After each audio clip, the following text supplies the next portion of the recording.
येशूला विनंती केली, तिच्या फक्त वस्त्राच्या गोद्याने शिवली.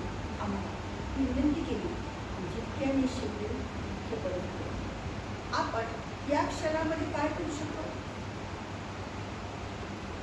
आता काय करू शकतो ते आपण करू. त्याच्यानंतर आता आपण काय करू शकतो? मार्क 2:5 मध्ये म्हटलेलं आहे, चौघांनी क्रिया केली आहे. चौघांनी. आता इथे म्हटलेलं आहे 2:5 मध्ये, त्यांचा विश्वास पाहून येशू पक्षघाती माणसाला म्हणतो, मुला तुझ्या पापांची क्षमा झाली. आता पहा, एक पक्षघाती मनुष्य आहे गावामध्ये. त्यांच्या मित्रांना हे माहीत आहे की इथे येशू येत आहे. काही दिवसांनी कफरनहूम मध्ये येशू आला आणि त्याला माहीत पडलं. तर पक्षघाती मनुष्य ज्यावेळेस होता त्या लोकांनी जसा होता तसा त्याला खाटीवरती चौकांनी धरून कफरनहूमात त्याच्या कुटुंबामध्ये जेवतात आणि दाराशी खूप गर्दी. त्यांना काही जागा नव्हती, काहीच. मग ते म्हणे आता कसं करावं, येशूच्या पुढं कसं ना. त्यांनी छत खोललं. ते चौघांनी प्रयत्न केला, येशूला माहीत होतं. आणि ते छत खोलून डायरेक्ट येशूच्या समोर खाट ठेवली. डायरेक्ट येशूच्या समोर खाट ठेवली आणि येशूनं वर पाहिलं. त्यांच्या विश्वासाकडे पाहून येशू म्हणतो, मुला तुझ्या पापाची क्षमा झाली. पापाची क्षमा झाल्याशिवाय आपल्याला मुक्ती नाही, ना रोगापासून, ना संकटापासून, ना कुठल्या. तुमच्या संकट आलं असेल ते नक्की ठेवा की तुम्ही काहीतरी चूक केली, पाप केली. मी असं तो बोलतो, रोग चढला तुम्हाला, पापांची क्षमा. कारण जुन्या करारामध्ये सांगितलेलं आहे, अनुवाद 28 मध्ये वाचा.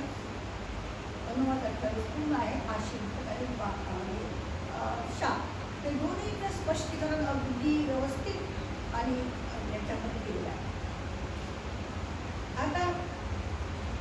आता ते लोकांनी काय म्हटलं की पापांची क्षमा हा करत आहे, पापांची क्षमा करत आहे आणि पापांची क्षमा तर परमेश्वराशिवाय कोणीच नाही करू शकत. मग हा पापांची क्षमा कसा करतो? परंतु ते आपसात कुठून करत होते. येशूने ते ओळखलं. येशू म्हणतो, मी तुला सांगतो, उठ आपली बाजू. प्रभू येशू म्हणतो की पापांची क्षमा करणं हे सोपं आहे की उठ आपली बात सुनायला. पापांची क्षमा झाल्यावर तो आधी आपाप मोकळा होतो ना. त्याच्या पापांची क्षमा झाली की तो मोकळाच होतो. त्याला पापांच्या बंधनाने अडकवलेलं होतं. मग पापांच्या बंधनाने अडकवलं होतं तर ते त्याला मोकळे केलं. मग कोणतं सोपं आहे? मनुष्याच्या पुत्राला पापांची क्षमा करण्याचा अधिकार आहे. मनुष्याचा पुत्र म्हणजे येशू. आणि मग तो उठला व लगेच आपली बाजू उचलून सर्वांच्या बैठक निघाला. लगेच तो उठला आणि आपली बाजू उचलायला लागला. पण सर्व लोक काय झाले? मग थक्क झाले आणि देवाचे गौरव करून म्हणाले, आम्ही असे कधीच पाहिले नाही. लूक 5:26 मध्ये म्हटलंय, आम्ही आज विलक्षण गोष्टी पाहिल्या. याच्यात उत्तर आहे. वेगवेगळ्या गोष्टींचं तिथे स्पष्टीकरण. कोणी म्हणजे आम्ही चमत्कार पाहिलं, कोणी म्हणजे आम्ही विलक्षण गोष्टी पाहिल्या. त्या विलक्षण गोष्टी त्यांनी आपल्या पुरत्या नाही ठेवल्या, आपल्या पुरत्या नाही ठेवल्या, सांगितलं सगळ्यांना. गावाचे गावं बोलवून आणले त्यांनी आणि मग त्यांनी हे सगळं केलं. सोमरोनी स्त्रीचं काय झालं? सोमरोनी स्त्रीला देवपाणी येशू ख्रिस्ताने पाण्याचा बहाणा केला. आता तोच तर समुद्र आहे ना, पण त्याला काय म्हणतात? आणि मग ती म्हणते, तुम्ही ते यहुदी आहात, तुम्ही ते सोमरोनी आहे, तुम्ही कसे काय आले? खूप वार्तालाप चालतो त्यांचा. पूर्ण तो अध्याय आहे, अध्याय पूर्ण अध्याय. परंतु तिने ज्यावेळेस त्याला तुम्ही ख्रिस्त असं सांगते की तुझ्याबरोबर जो बोलत आहे तोच ख्रिस्त आहे, ज्यावेळेस तिला असं माहीत होते त्यावेळेस ती काय करते? तिथेच कागद सोडते आणि समुद्रामध्ये चालली जाते. आजूबाजूच्या गावामध्ये जाते आणि त्यांना सगळं सांगते, मी जे केलं त्यांनी मला सांगितलं. म्हणजे मी जे पाप केले, तुम्ही म्हटलं होतं की येशू म्हणतो की तुझ्या पतीला बोलू ना, पण ती म्हणजे मला पती नाही आहे. तू खरं बोललीस, कारण तो तुझ्याजवळ आहे. तो कोण तिला 5 पोरं ते हा 6वा होता, तर तू तोही आहे ना. मग त्याला तिला असं वाटते की खरं मी जे केलं ते त्यांनी सांगितलं, म्हणजे हाच ख्रिस्त आहे, हाच मसीहा आहे, हाच तारखा आहे. आणि तिने सांगितलं आणि पूर्ण शोधनामध्ये गेली आणि त्या प्रांतामध्ये. आणि ते लोक काय म्हणतात? आता आता तुझ्या सांगण्यावरूनच आम्ही विश्वास नाही ठेवत, आम्हाला स्वतःला करून द्या. पूर्ण तो प्रांत तिने गाजवला एका बाईला, एका शोभोनी बाई. त्याला विश्वास नाही, त्याला विश्वास नाही. आणि स्वार्थ प्रसार काय आहे? तिच्यासारखं आपल्याला जायचं नाही आहे गावात किंवा झोळी घेऊन हस्तपत्रिका घेऊन जायचं नाही आहे. इथे सांगते तुम्हाला काय. दुसरे करीन 2:14-15 आहे, जो देव आम्हा सर्वदा ख्रिस्ताच्या ठाई जयोत्सवाने नेतो आणि सर्व ठिकाणी आमच्याद्वारे आपल्याविषयीच्या ज्ञानाचा परिमळ प्रकट करतो, त्याची स्तुती.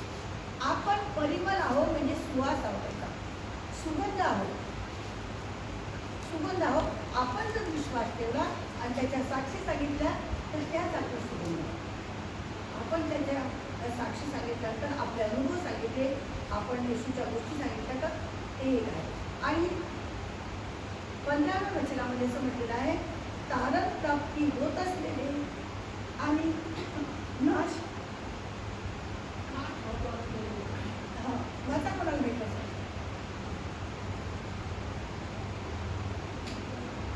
नाश होत असलेले अशा लोकांसंबंधाने आम्ही देवाला संतोषकारक असा ख्रिस्ताचा परिमळ आहोत. आता तारण होत असलेले आणि नाश पावत असलेले दोन्ही लोकांचा समावेश आहे. आता आपण नाश पावत असलेले असले तरी त्या लोकांना नाही आवडत आपण, पण ते काय म्हणतील, हे ख्रिस्ती लोक आहेत, ते असेच करतात. म्हणजेच ख्रिस्ताचं नाव त्यांच्याकडूनच येते. आणि तारण पावत असलेले त्याच्यामध्ये आपला विश्वास ठेवणाऱ्या लोकांमध्ये पोहोचतो. म्हणून आपण कोणाचा ख्रिस्ताचा परिमळ आहोत, ख्रिस्ताचे आपण म्हणजे एक सुवास आहे, ख्रिस्ताचा आपण श्वास आहोत. दुसरीकडे 3:2 तुम्हीच आमचे पत्र आमच्या अंतःकरणावर लिहिलेले, सर्व माणसांना कळलेले आणि त्यांनी वाचलेले असे आहे. म्हणजे तुम्ही स्वतः, आपण जे इथे आहोत ते आपण ख्रिस्ताचे पत्र आहोत, आणि ते पण पुढच्या याच्यात काय म्हटलेलं आहे, 3ऱ्या वचनामध्ये शेवटच्या याच्यात काय म्हटलेलं आहे, 3ऱ्या वचनाच्या सेवेच्या योगे तयार झालेले, पौलाच्या सेवेच्या योगे आपण तयार झालेले आहोत. ख्रिस्ताचे पत्र असे तुम्ही प्रसिद्ध आहात, प्रसिद्ध पत्र आहोत आपण. आणि प्रसिद्ध केलेले पत्र आपल्याला ते अजून प्रसिद्ध करायचं आहे, अजून पसरवायचं आहे. आता सुवार्ता प्रसार कसा कराल तुम्ही? सुवार्ता प्रसार म्हणजे आपणच आहोत. पहा, नीती 25:15 म्हटलेलं आहे, बराच वेळ धीर धरल्याने न्यायाधीशाचे मन वळते, नरम जीभ हाड मोडते. म्हणजेच आपलं बोलणं कसं असावं, नरम जीभ हाड मोडते म्हटलेलं आहे. आपलं मऊ बोलणं असलं की समोरचा व्यक्ती किती कडक असला ते करतो. कारण आपण कसं करतो, राग आल्यानंतर तो लगेच व्यक्त करण्याची घाई करतो, है ना. एक मी कधी असं पाहता असंच एखाद्या साधू संतांचे घेते, तर ते म्हणतात की बा तुम्हाला कधी राग येतो का? तो म्हणजे राग येतो, पण माझ्या गुरुने एक शिकवलेलं आहे, वेट. म्हणजे राग आल्यानंतर थांबायचं, तेव्हा आपल्याला काही बोलत नाही, काय बोलून जाऊ आपण त्या रागाच्या भरात, काय नाही बोलणार, आणि मग आपण पश्चाताप करून की आपण कशाला करायचं, म्हणजे आपण असं आहे ना. म्हणून राग कधी पण घेऊ नये. आणि म्हणून काय करतात की बराच वेळ धीर धरल्याने न्यायाधीशाचे मन वळते.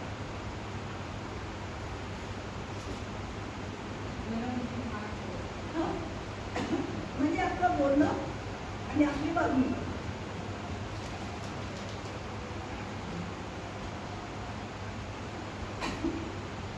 कारण आपण जर राग धरला तर याकोबाच्या 1:26 म्हटलेलं आहे, कारण माणसाच्या रागाने देवाच्या नीतिमत्वाची कार्य घडते. माणसाचा राग आला तर देव तिथे बाजूला राहतो, की देव म्हणतो की ठीक आहे, तू तुझा राग दाखव, तिथे नीतिमत्व काही कामाला लागेल, हे ना. रागाच्या भरात कसं आहे की कधी पण आपण कसं करतो की त्यांनी एक शब्द बोलला की आपल्याला 4 शब्द बोलावे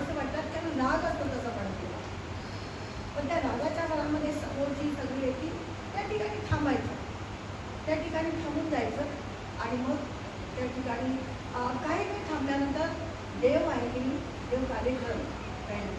म्हणून रागाच्या मनात कधीच कोणाला बोलू नये, किंवा आपल्याला जर असं असेल मी त्याला दाखवतो आता येऊ द्या वेळ, नाही, ती वेळ कधीच नाही द्यायची.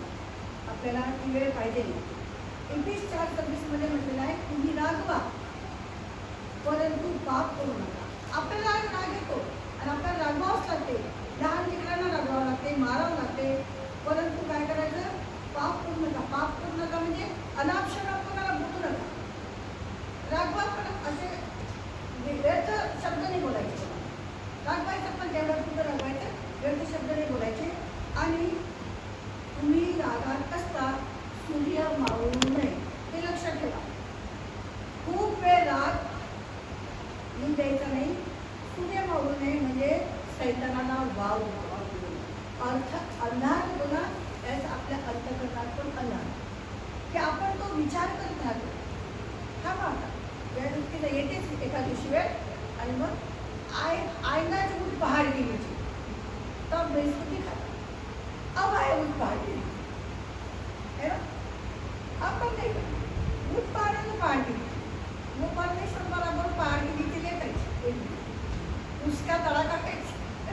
आपण नाही दिले ना उसको पहाड़, आपण उसको फूलों में रखना, क्योंकि परमेश्वर ने प्यार दिया. परमेश्वर ने म्हटलं की प्रीती ही सर्वश्रेष्ठ. प्रीती फुगत नाही, रुसत नाही, काही नाही, गैरशिस्त वागत नाही. हे सगळ्यात महत्त्वाचं आहे की गैरशिस्त वागत नाही, प्रीती गैरशिस्त वागत नाही. वो पहाड़ की नीचे नहीं आने देगा. प्रार्थना करायची की देवा तू महान आहेस आणि मला हा अनुभव. मला खूप अनुभव आहे की कधी कधी म्हणजे ऑडिट असते आणि कधी कधी म्हणजे अशी वेळ येते की समोरचा व्यक्ती चिडलेला असतो. म्हणजे ऑडिटर लोक वगैरे समोरून त्यांना कधी कधी हे आलेलं असते ना, राग आलेला असतो खूप, त्यांना वाईट तिथून दिसते ऑडिट वगैरे, आणि मग लगेच ते आपल्या वार्डमध्ये येतात. आणि मला अनुभव आले तिथे. आणि मग एकदा असंच माझ्या वॉर्डमध्ये इव्हिनिंगच्या वेळेस अगदी वेळेवर काही नाही डायरेक्ट आले. आता ते कसं मूर्तिजापूर आणि हे अकोला जवळ होते, इथून अमरावतीतून चक्कर मारली की ते एक चक्कर तिथे ऑडिट म्हणजे एकूण जाते असे करायचे. आणि मग ते एकदमच आणखी काही तयारी नाही, काही नाही, एकदमच येऊन जायचे.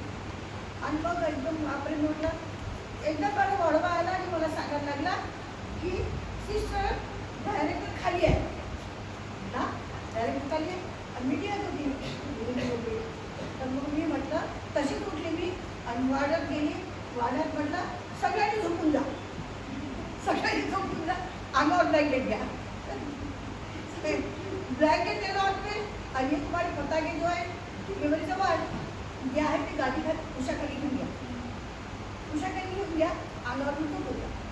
आणि मग त्याच्यानंतर दोन्ही इकडले माझे दोन्ही पलंगाच्या लाईनी आणि त्या मधामध्ये स्लीपरनी सकाळी चादरा बदलायला सांगितल्या असतील इंचार्ज सिस्टरनी, आणि त्या चादरांचा गठ्ठा त्या मध्ये तिथून येत होते.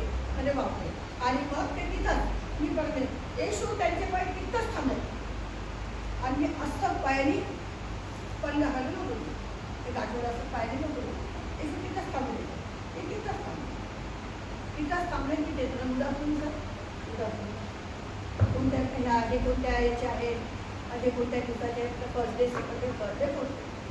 म्हणजे याला युनिफॉर्म पाणी घेऊन जातात सांगते इश्यूमध्ये, पण आम्ही देतच नाही आमच्या इच्छा असताना, तुमची त्यांनी सगळे तळून घेऊन देतात.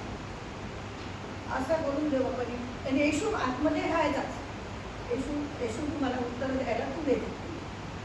प्रार्थना ही फार महत्त्वाची, येशूची उपस्थिती फार महत्त्वाची. आणि त्याच्यानंतर काय केलं की आमचा स्लीपर जिथून तो चालले होते ते जिल्ह्याचे तिथे चादर मुठाला पळवला. म्हटले पटकन जा, तिथून तिकडे वरती जा आणि चादर घेऊन तू यूज नको.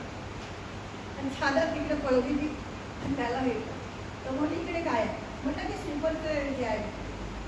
म्हणजे अशा तऱ्हेचे आपल्याला प्रसंग येतात. मग त्यावेळेस आपल्याला प्रार्थना साधते.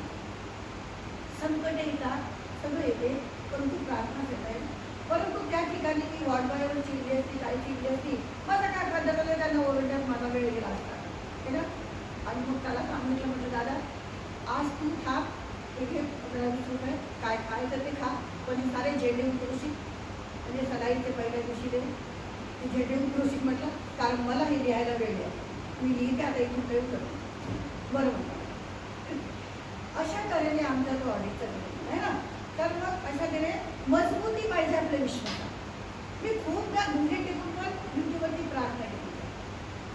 ऑडिट असली की माझी ती प्रभू येशू तू माझे रजिस्टर सांभाळायचे, मी नाही सांभाळणार, त्या ऑडिटरने सांभाळा, तू सांभाळ. आणि म्हणून त्यांनी म्हटलंय तुम्ही रागवा परंतु पाप करू नका. आणि सूर्य मावळ्याच्या आत तुमचा राग गेलाच पाहिजे.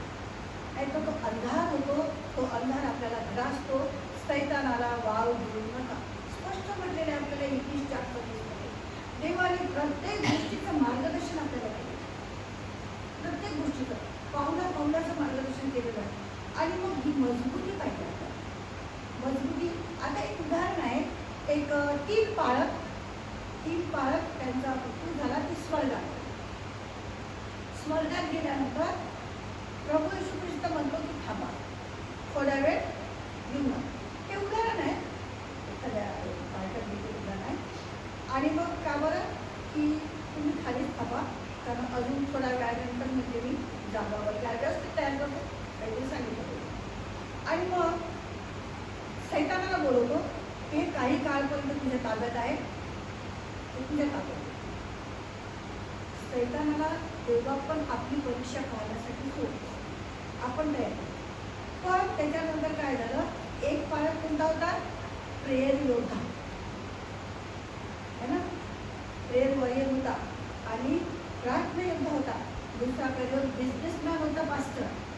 आणि तिसरा होता नम्र पास्टर. आणि मग ते होते ना, हा जो प्रेयर वॉरियर होता त्याची प्रार्थना इतकी की सैतानाला वावच नव्हता भेटत आणि नरकात देखील प्रार्थना इथपर्यंत. त्याच्यानंतर बिझनेसमॅन नरकातले लोक सुद्धा त्याला गंड्यात घेऊन राहिल्या आणि आम्हाला सोडव तारक करा. आणि तो नम्र होता, ते म्हणतात सर्वजण या, कारण येशू ख्रिस्ताला क्षमा, या तुम्ही पापी आहे, या काही केलं असेल ते या, देवा क्षमा. एका तासात तो सैतान वापस गेला, येशूला म्हणतो त्यांना वापस बोलवा. तो प्रेयर योद्धा होता, म्हणजे असं आहे की नरकाची प्रार्थना चालली त्याची. आणि तो बिझनेसमॅन नरकाचे लोक त्याला गड्डे तुला नंतर कारण कर. आणि तो नम्र सगळ्यात पापी लोकांना बोलून राहिला. अशी मजबूत आपली करा, ही मजबूती पाहिजे, की आपण हारलंच नाही पाहिजे. आणि तुम्ही जगामध्ये किंवा घरामध्ये जी करायला पाहिजे ते करत नाही. आणि सगळ्याच गोष्टींमध्ये एकमेकांना माफी करत नाही. बदली घ्यायला पाहिजे. असं केलं तर मी तसं करेल, मी तसं केलं तर मी तसं करेल. एकमेकांना बदली घ्यायला पाहिजे. पण क्षमा नाही करत. क्षमा हा धर्म आहे. क्षमा हा ख्रिस्ती धर्म आहे. प्रेम हे आपलं बायबल आहे. येशू हा प्रेम आहे. God is love, love is God. Preeti आणि क्षमेवरती आपलं जीवन आहे.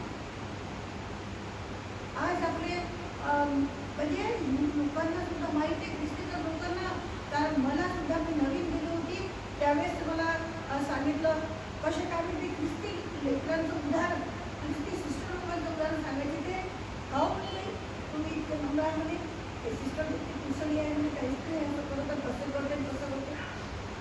परंतु त्यांना आपल्याला समजून आलं पाहिजे आपल्या येशू ख्रिस्ताच्या प्रीतीने.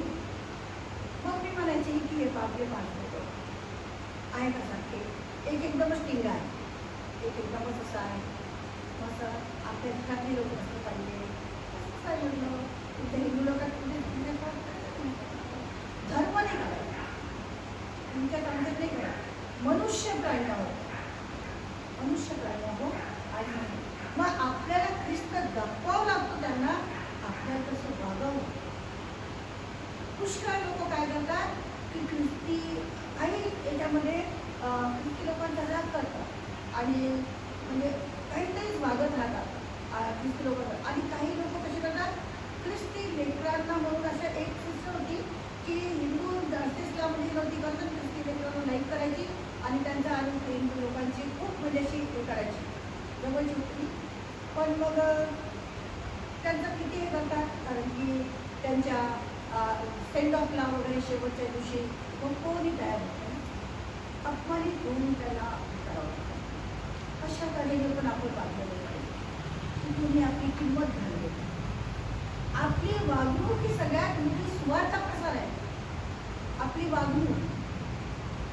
वागणूकच सगळं ते आहे की ते सुवार्ता प्रसार करते. परंतु आपण कसं आहे, इरमाया 28 मध्ये काय, सुगे सरली हंगाम सरला पण आमचे कारण झाले नाही.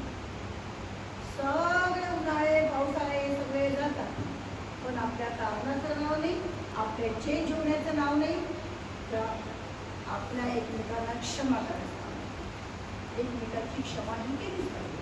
आणि त्याच्यानंतर स्तोत्र 1:3 मध्ये म्हटलेलं आहे, जे झाड पाण्याच्या प्रवाहाजवळ लावलेले असते ते आपल्या हंगामात फळ देते.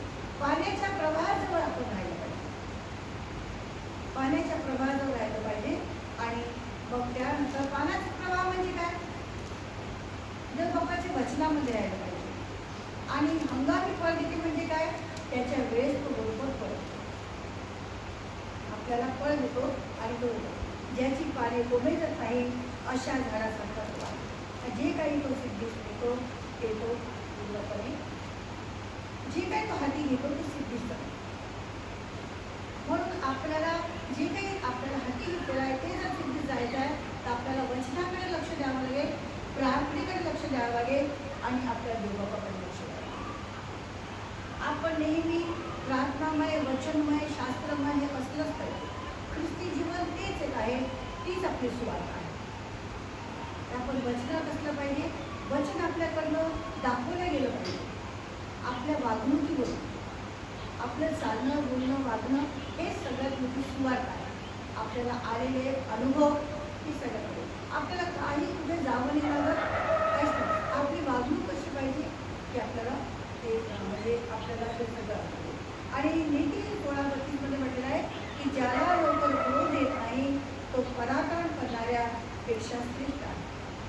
राग नाही द्यायचा. आता मराठीत म्हण आहे रागन भिंगवा है ना. रागामुळे काय होते की आपल्याला अशी काही प्रसंग येतात की आपण भीतीच आहे. म्हणून आपल्याला राग येऊ नये. राग किती आला तरी आपल्याला तो कंट्रोल करता आला पाहिजे. आणि आत्मसंयमन करणारा नवं जिंकणाऱ्यापेक्षाही. आता आपल्याला कधी कधी देवबाप कसा करतो, कोणाच्या द्वारे तरी आशीर्वाद देतो है ना. कोणाच्या द्वारे म्हणजे जसं योसेफाला कसा फारोच्या द्वारे आशीर्वाद दिला. फारोने त्याला वरती चढवलं. जसा जसा तो वागला, जसं त्याने स्वप्नांचा अर्थ सांगितला, जसं जसं त्याचे हे केले तसा तसा तो वरच्या याच्यावरती चढत गेला. म्हणजे आशीर्वाद तो फारोच्या द्वारे दिला. आणि एलियाला विधवाच्या द्वारे आशीर्वाद केलं है ना, की विधवाच्या द्वारे केलं. आणि नंतर कसं जुन्या करारामध्ये स्वतः परमेश्वर करायचा, काय करायचा, मानना पुरवला त्यांना. आकाशातून मानना पडेल, तू काठी उभार, इथे खडकामधून पाणी काढेल है ना. म्हणजे स्वतः परमेश्वराने जुन्या करारामध्ये स्वतःच्या कधी कधी लोकांच्या द्वारे लोकांच्या मदतीने होतो. आणि कधी कधी आपली मेहनत आपल्याला, कारण उत्पत्ती 22:12 इसाहकाने ज्यावेळेस हे केलेलं आहे, त्या वर्षी त्याला त्याच वर्षी इतकं मोठं पीक आलं की त्याने पेरणी केली तर भरपूर पीक आलेलं आहे बघा. आणि त्याच्यानंतर रूथला बवाजाच्या याच्यामध्ये सुद्धा बवाजाद्वारे आशीर्वादित केलं आहे ना. बवाजाला पण येशूच्या कारणामध्ये केलं. आणि नंतर दुश्मनाच्या द्वारे सुद्धा आपल्याला देवबापाशी